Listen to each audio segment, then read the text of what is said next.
ساجد حافظ صاحب چې دی پولیس والا سره د ډیوټۍ سره نن قرآن کریم یاد کو دا څومره لوی احسان په الله و دا الله را طرف نه لوی فضل او احسان دی. په مدرسه تجوید القرآن پیچا کې د ختم القرآن تقریب تابع شوی وه چې پکې د پولیس کنسټیبل ساجد علي بشمول 3 ماشومانو په حفظ او 15 ماشومانو په ناظره د قرآن شریف د ختم شهادت تحصیل کړه. د تقریب مشر میلمه مفتی محمد اکبر حقانی وو.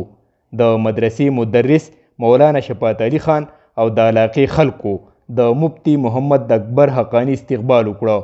تقریب ته مفتی محمد اکبر حقانی وینا وکړه او زیاته کړه چې نن ډیره مبارکه ورځ ده. دې مدرسه کې د پولیس ځوان سره 3 ماشومانو په حفظ او 15 ماشومانو په ناظره د قرآن شریف د ختم سعادت حاصل کړه. د پولیس ځوان سره د سختې ډیوټۍ قرآن شریف یاد کړه. ساجد حافظ صاحب چې دی پولیس والا سره د ډیوټۍ سره نن قرآن کریم یاد کو دا څومره لوی احسان په الله و دا الله را طرف نه لوی فضل او احسان دی. مونږ بار بار وایو دا مونږ وایو دا زمونږ دړه ارمان چې مونږ به د چیک پوسټ تیر شو دا پولیس ولاړي او د ډیوټي کې ټوپک لاس زوامه چې دی پولیس قرآن یاد کړی وي چې د ټوله شپه ډیوټي م کولی ټوله شپه یې د قرآن کریم تلاوت کوي به ډیوټي کوي به د قرآن تلاوت کوي. دا د الله احسان دی دا د الله سود دی چې په داسې حالت کې بنده الله ته قرآن رب العالمین بنده ته قرآن یاد کوي. دا د الله خصوصي مهرباني ده.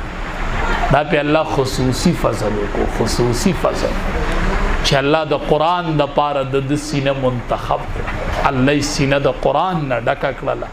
الله د قرآن حافظ کو. الله اوس ډیوټي کوه او د قرآن تلاوت کوه د شپې ډیوټي کوه او د قرآن تلاوت کوه. بهترین ملګری د ژوند چې دی هغه قرآن کریم قرآن سره ډېره مینه کوئ. صحابه کرامو ته چې دا لوی شان میلو دی دا د قرآن کریم او د ایمان په وجه میلو.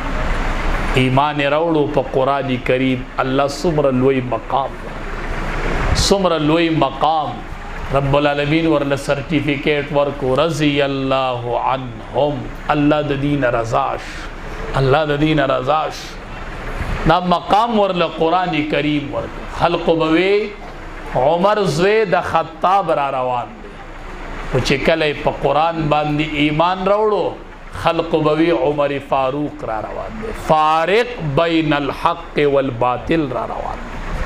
چې قرآن باندې ایمان راوړو په لاره به را روانو نبی علیہ السلام ورته وی عمره رضی الله تعالی عنه ته چې په لار را روان شیطان لار پریدي وی عمر را روان دی رضی الله. دا مقام قرآن کریم ورکو څومره لوی مقام. قرآن کریم ډیر لوی مقام ورکو. قرآن کریم ډیر لوی عزت ورکړي. الله تینا عمر قرآن کریم تینا عمر فاروق جوړ کو فارق بین الحق والباطل. هغه صحابي دی بیا چې قرآن باندې ایمان راوړو نبی علیہ الصلوۃ والسلام سره طواف چې کله د مقام ابراهیم خواته راغې نبی علیہ السلام ته وی د الله حبیبه پړه کې مې یو خبره زی راځي څه خبره دی پړه کې زی راځي چې د دې مقام ابراهیم خواتم 2 رکعاته مونځ کوي وړه مې دا غواړي. اسمان نه جبرئیل امین راغې وحی راوړله وی د عمر فاروق رضی الله تعالی عنہ رای الله ته خوښه شوله او واتخذوا من مقام ابراهیم مصلا.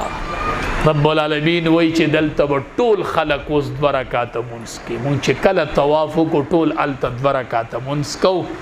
مقام ابراهیم مخې تراولو دا د عمر فاروق رضی الله تعالی عنہ قرآن پکې څنګه انقلاب راوست.